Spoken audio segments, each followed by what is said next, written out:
What's going on? We back, Goodfella Sports TV. It's your boy CJ Goodfella. Media reaction to Maurice Hooker with the TKO victory over Alex Cedos in the barn burner on ESPN. I wish this fight could have got a better primetime slot, like 9 p.m., but they did it midnight Eastern Standard Time, right after the Chicago Bulls-Milwaukee Bucks game. And Maurice Hooker, overcame some adversity in this fight, and that's what being a champion is all about, or being a title holder is all about. Okay, he got dropped, I think, second round or something like that. He got dropped, and but he came back. He weathered the storm in that round, and kind of, put a flurry together on Alex Saucedo. Cedos was in his face all day. And when we talked about on the live stream the other day, Cedos don't have defense. Cedos is going to be right in front of you, no head movement. Abel Sanchez asked Cedos to go to the body, and he didn't listen to his corner. I thought Abel Sanchez gave him excellent advice. He didn't go to the body, and, when you don't go to the body in this type of fight, and you headhunt, and Maurice Hooker in like maybe the fourth or fifth or one of them rounds, Saucedo had him on the ropes for the entire round, headhunted, just like Abel Sanchez told him, don't do it, go to the body. He didn't go to the body enough. And ultimately, if he would have went to the body and zapped some of Hooker energy, it could have been more of an even fight, because it was a fight of distance, and it was a fight of ranges and distance.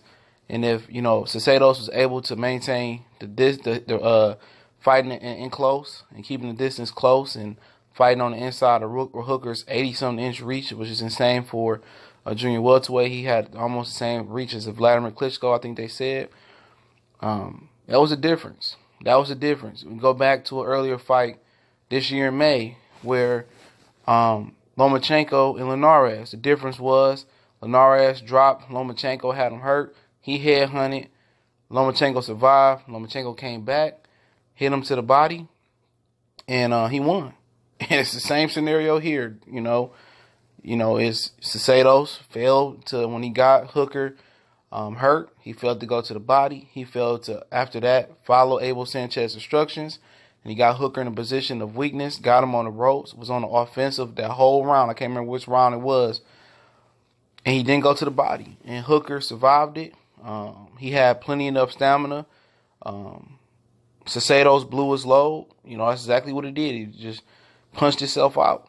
And, from that point on, if you punch yourself out, at least zap the energy from Hooker. And they might have gave him that particular round where he kept Hooker on the ropes the entire round.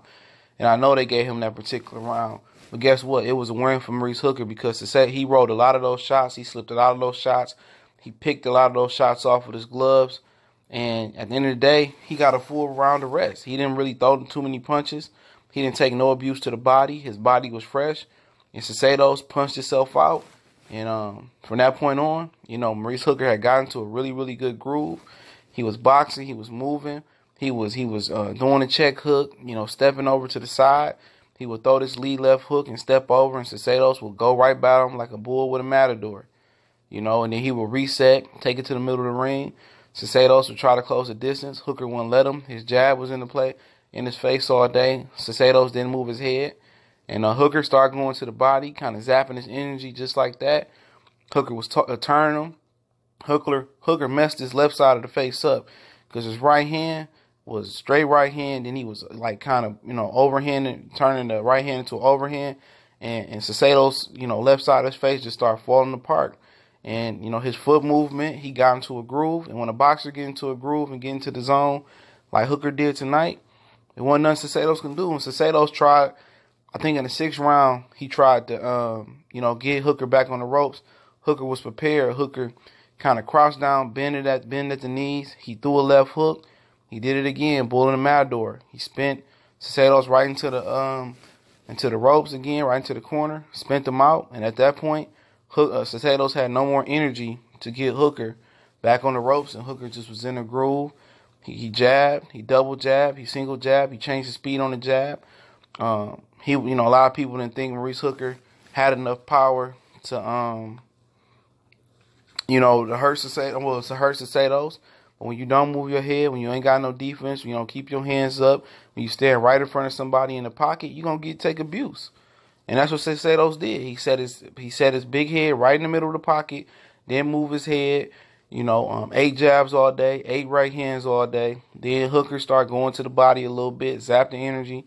And at that point, once he blew his load in that one round, and then, didn't go to the body, didn't follow his corner's instructions, Hooker, it was over with. Hooker had energy. Hooker got a rhythm, and he boxed his ass off, man. He double jab. He changed the speed of the jab. He changed the rhythm of the jab. And he beat him with 2 punches. A jab in the right, straight right hand, and a jab in the overhand right. If you want to count that as a punch.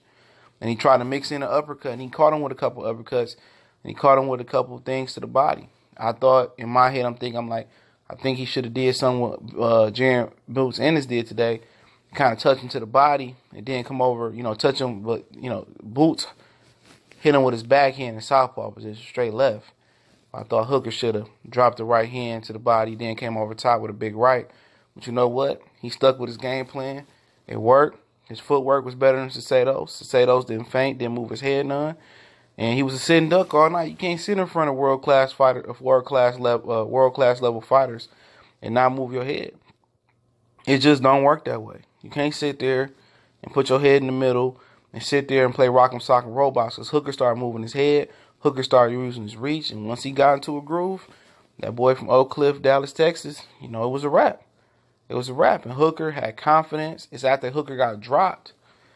It's like he got more confidence. It's kind of like, okay, I've been here in the gym before. I did it before. And now he can put some of this stuff behind him. He got 8 kids, 7 boys, 1 daughter. He caught a DUI earlier this year before signing to the zone. And Eddie Hearn was there tonight supporting this fighter, knowing he got a fight in Kansas.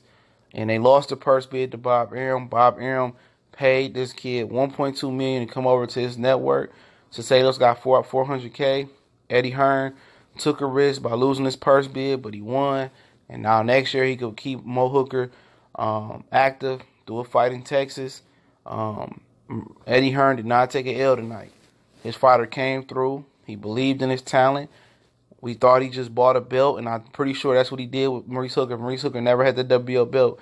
He never would have got to the zone. Tevin Farmer never had the super featherweight IBF belt. He never got to the zone, and this paid off. Hooker looked like a real player. I think Hooker got a good chance of beating Jose Ramirez. He got an excellent chance of beating anybody else. This was an experience. He got better. He worked hard. He was in tip-top shape. He took it serious, and hopefully he left the DUI stuff behind him. Eddie Hearn definitely won tonight. Now he can take Hooker back, and Top Rank want to pay Hooker to come back to fight Jose Ramirez next year. I mean, they're going to have to pay, They're going to have to pay. They can't have that WBO belt. What Bob orders. I think Maurice Hooker can whoop on Ramirez too. Ramirez ain't that good. He ain't got no defense neither. He getting better with Robert Garcia. But I don't think they want to throw Ramirez in there with a rhythmic fighter and got movement. Now from Hooker, I just want to work on my defense. I want to work on developing my left hook a little bit more and developing a punch to go with the straight right and the overhand right. Maybe a hook, maybe an uppercut, which he threw tonight, that I think Saucedo's got respect for. But salute to him. Errol Spence came out and supported him. Dallas area, I'm glad to see, them brothers sticking together. Terrence Crawford came out and supported Maurice Hooker. They sparred together. He said when he left the division at 140 pounds that Mo Hooker had next. He ain't lie. His boy Mo Hooker got next. They held it down. Dallas, Texas, y'all got one. All right? A-Town got one like 2 Chainz take. Dallas got one, man. And I definitely appreciate, them both warriors putting on a great fight tonight. Hooker was in Saucedo, got in Saucedo's butt so bad tonight. Even Bradley and old boy calling the fight, the other one with him. They had to call it straight. They tried to be fanboys of Saucedo's, but Saucedo started getting slaughtered, man. But it's Goodfellas Sports TV. Stayed up, especially late tonight, to watch this one. I heard Crawford and Spencer was there tonight. I did a video on that. They met up, had some words. They both have a mutual guy, Maurice Hooker. But don't forget, we on Facebook, Twitter. Also, you can email me. Instrumental for the intro music is in there as well. All those links in the description. Want to make a donation to the channel? Much appreciated. That link's in the description as well. Salute to Maurice Hooker. Retains his junior welterweight WBO belt. the belt that Bob Arum loves the most. He got it over at the zone. Congratulations.